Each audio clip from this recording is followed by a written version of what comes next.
Mark turned my life into a circus, framing me as crazy and taking the kids. He thought he controlled everything, but I knew his secrets. It all went his way. Until I changed the game. My name is Rachel. I'm 32. And today my world didn't just collapse. It got crushed like some damn anthill. The judge banged the gavel, and it was over. Just like that, without any extra ceremony, my ex-husband Mark took our daughters. All done, finito. And there I stood like an idiot at this farcical court hearing, where even the air reeked of his lies. He painted me as mentally unstable, incapable of caring for my own kids. Are you serious? This guy, who doesn't even know that kids need to brush their teeth twice a day, convinced everyone I was out of my mind? What a joke. He brought in his witnesses, girlfriends, ex-colleagues, and therapists who, judging by their smiles, seemed to have been bought at a bargain sale. They appeared in court like some cult followers, ready to swear on the Bible that I supposedly talk to the teapot when I'm home alone. Oh, how cute. You sit there, looking at people you once knew, thinking, really? You are my friends. But apparently, friendship is a currency that can be traded. And Mark's got the cash, no doubt about that. The judge also seemed happy to play along because I didn't stand a chance. It felt like I was just sitting there for no reason, as if everyone had already decided how this would end. Bam! The gavel hit, and my life spiraled downhill. And the worst part? Mark's smile. He sat there with that smug grin, like he'd just won the grand prize in some game I didn't even know I was playing. Honestly, if I could, I'd shove that smile right up his... Well, you get the idea. But no, I just stood there, silently processing the fact that my life, my family, my kids, everything, was now in the hands of a man who cared about no one but himself. That smug face, his confidence, as if this was all a game, and I was just a pawn he easily beat. And yes, the judge must have thought a mother breaking down after just losing her kids was a perfect excuse to write off my instability. You know, if you cry, you're clearly crazy. And if you don't cry, well, then you're an emotionless psycho. No way to win, right? So there I stood, shattered in that courtroom, watching everyone applaud Mark, the real hero in shining armor who saved his kids from the crazy mom. That moment when you realize the whole world didn't just laugh at you, they dug a hole and threw your whole purpose in life into it. Well, game on. Mark wasn't just cunning, he played on the level of a chess grandmaster, except instead of chess, it was my life. He knew where to hit, to knock me down and leave me gasping on the floor. And he did. Hell, this guy could tour Europe, teaching people how to destroy lives like a pro. He faked evidence like it was some ridiculous Sims game. Hired specialists, the kind of professionals who would write whatever you want if you slipped them a stack of green bills. Their reports were pure theater, something like how Rachel went crazy. Oh, they were sure I wasn't just unfit to care for our daughters, but was literally losing control of my life. Your Honor, she's not just a mother, she's a danger. Yeah, sure. Let's throw in a few more bedtime stories. It was all lies. Alcohol? Please, I can't even finish a bottle of wine because I pass out from exhaustion by 9 o'clock. But Mark didn't care. He was putting on this absurd theater. And guess what? The judge enjoyed the show. I stood there, fighting invisible enemies, flailing my arms in the air, trying to explain that this was nonsense. But no one listened. You know that feeling when you scream in a dream, but no one hears you? Yeah, that was my personal nightmare. I was screaming inside, while outside I looked like a woman about to cry. And in court, that's practically a one-way ticket to the label unstable. Mark, of course, sat there like a king, basking in the glow of his victory. He had everything. Money, connections, lawyers whose suits cost more than my car. I, on the other hand, stood there like a victim being swept away by a wave of lies and contempt. The judge didn't even bother to glance at my pathetic attempts to explain the situation. Of course, why waste time figuring things out when it's all so conveniently decided? And here we are, the finale. The judge ruled that our kids would live with Mark, as if I were some background figure that didn't matter at all. Maybe Mark won this round, but I knew this wasn't over. I wasn't going to just give up and watch him destroy everything I held dear. When someone takes your kids, it's like your entire world collapses into dust. Like someone turned off the lights, and suddenly, you're left in the dark with no way out. But you know what? I wasn't going to sit and cry like the lead in some cheap soap opera. No thanks, that's not me. I wasn't going to let Mark, that hypocrite, completely destroy my life. He thinks that just because he put on an expensive suit and took a few public speaking classes, his dirt won't surface. Ha! Mark had such a collection of sins behind his successful facade, he could have been the star of the evening news. And I decided to bring his true face to light. This wasn't just a battle for my kids anymore. It was a fight for justice, for myself, and I was ready to rip him apart. Of course, I didn't have money for private investigators. But let me tell you something. I had friends who knew how to dig up dirt. Old friends who knew what real friendship was, not like those fake witnesses Mark dragged into court. Together, we started digging for evidence. It felt like a spy mission. Me as James Bond, and my Mark Tart as the prime target. The first thing we found was the photos. Oh yes, those photos of him with his business partners. You should have seen how his business was going with them. Parties, trips, intimate looks. And all of this while I was at home singing lullabies to our kids. Then came the videos. Oh, those videos were a real treasure. Sure, they weren't Hollywood-quality films, but enough to make the judge start scratching his head. But the cherry on top of this dirty cake? The messages. Oh yes, cocky Mark didn't even bother to hide his affairs properly. His texts read like a teenager wrote them, not a grown man. You're the hottest woman I've ever seen. I'll never forget that night. Surprise. This isn't a fantasy about wizards. This is reality. And I intended to drag it into the light so hard that Mark's image of the perfect dad would crumble loudly enough for all the neighbors to hear. This wasn't just a fight for the kids anymore. No, it had become a war for justice, for making sure Mark finally paid for all his stunts. He thought he could live a double life? Well, I was about to show him that it's not that easy.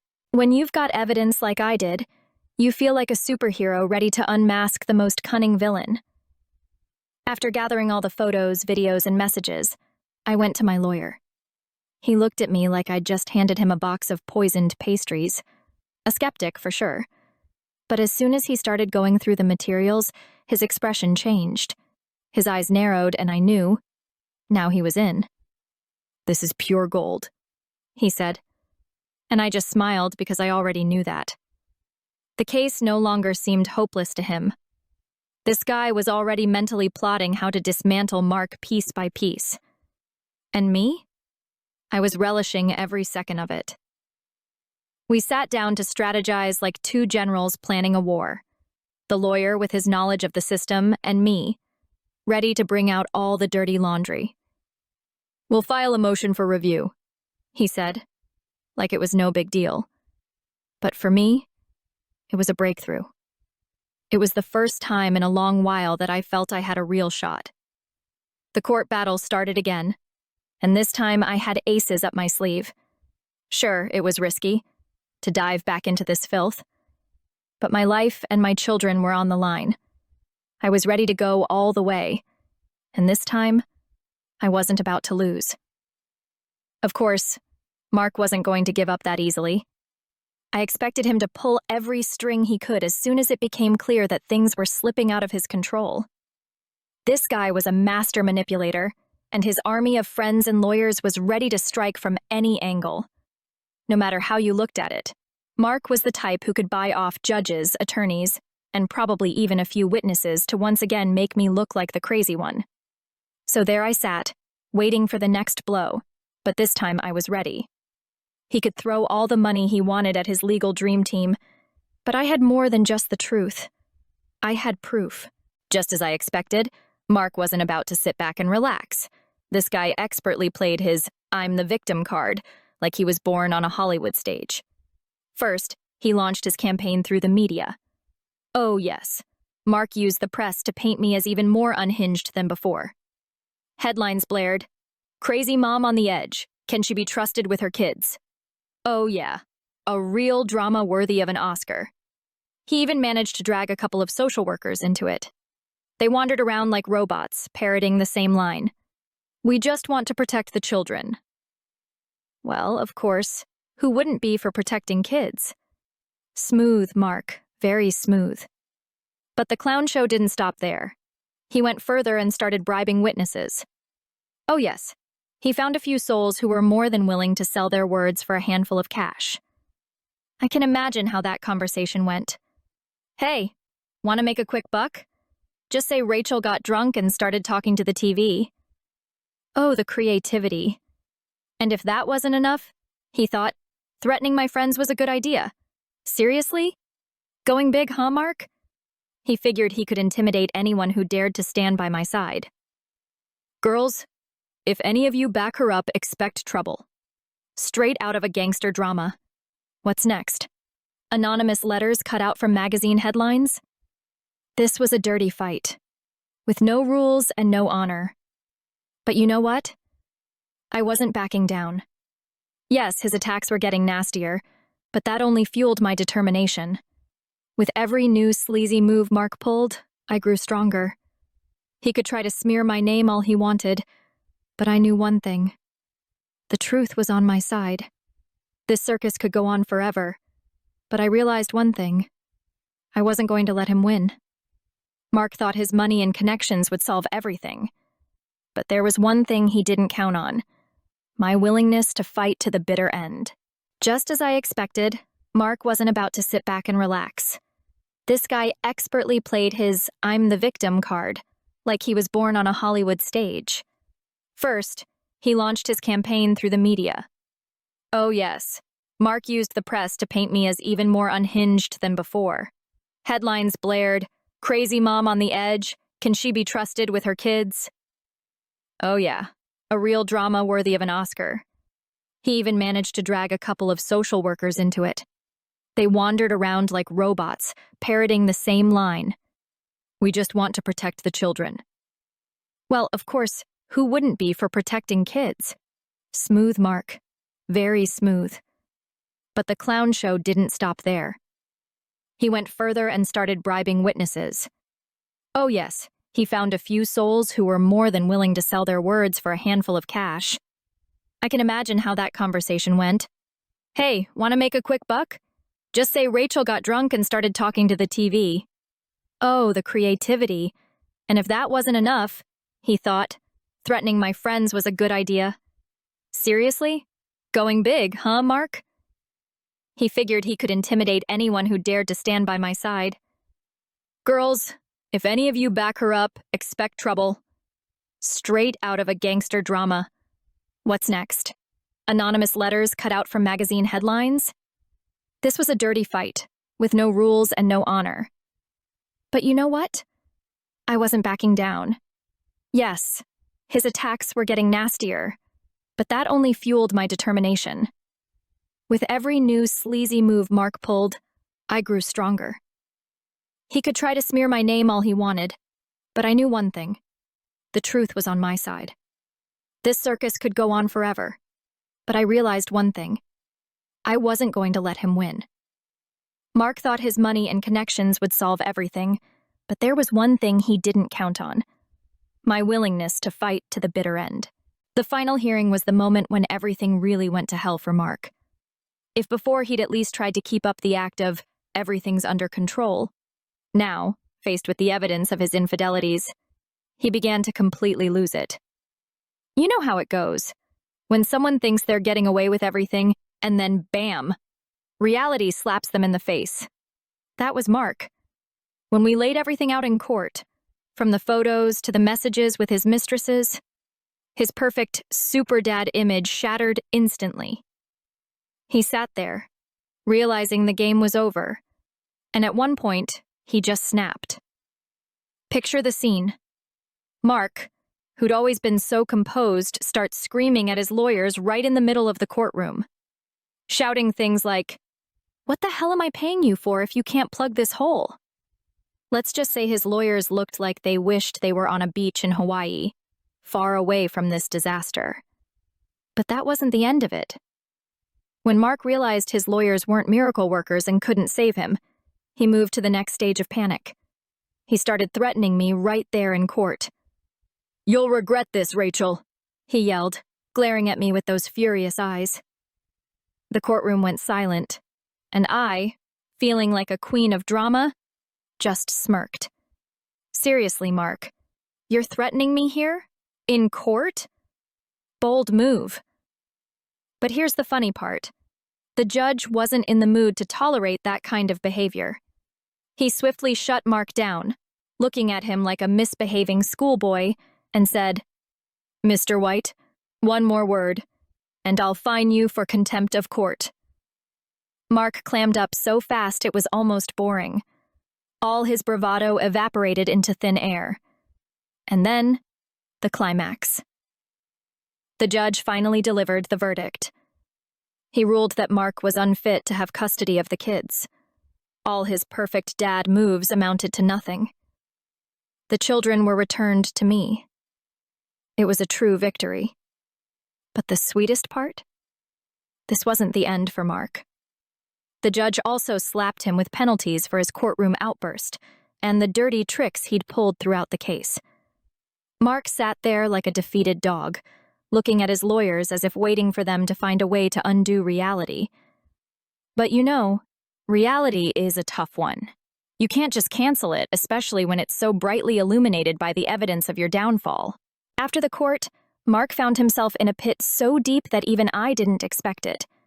Losing custody of the kids was just the first round. The judge decided that Mark's stunts weren't only going to cost him time with his children, but he'd also have to compensate me for the years of emotional abuse. Yeah, you heard right. Mr. Perfect Father had to cough up some serious cash. You see, justice sometimes comes in the form of a hefty bill addressed to the person who thought they could get away scot-free.